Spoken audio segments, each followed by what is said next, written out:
হামলা করে জামায়াতকে স্তব্ধ করা যাবে না।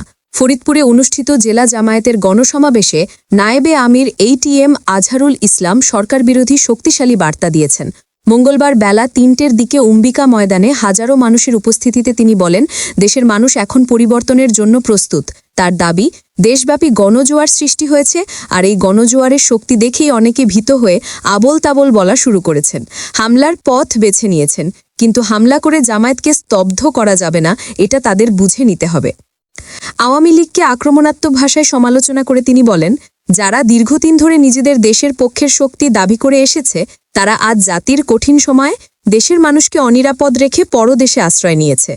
18 কোটি মানুষকে অনিশ্চয়তায় ফেলে রেখে যারা পালিয়ে যায়, তারা আর যাই হোক দেশের পক্ষের শক্তি না, মন্তব্য করেন তিনি।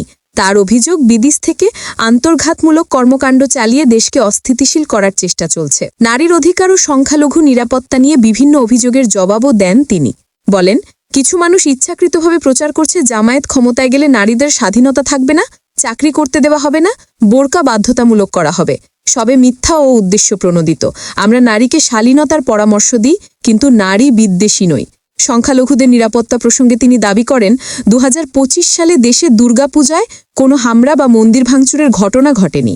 যদি আমরা ক্ষমতায় যেতে পারি, এই বাংলাদেশ সবার, মুসলমানদের যেমন তেমনি অমুসলিম ভাইবোনদেরও নিরাপদ রাখব ইনশাল্লাহ। সমাবেশে ফরিদপুর জেলার 4টে আসনে মনোনীত জামায়াত প্রার্থীদের পরিচয় করিয়ে দিয়ে তিনি স্থানীয় নেতাকর্মীদের উদ্দেশ্যে বলেন, এই রক্তভেজা শহীদদের জেলা ফরিদপুরে 4 জন প্রার্থীকে আপনাদের হাতে তুলে দিলাম।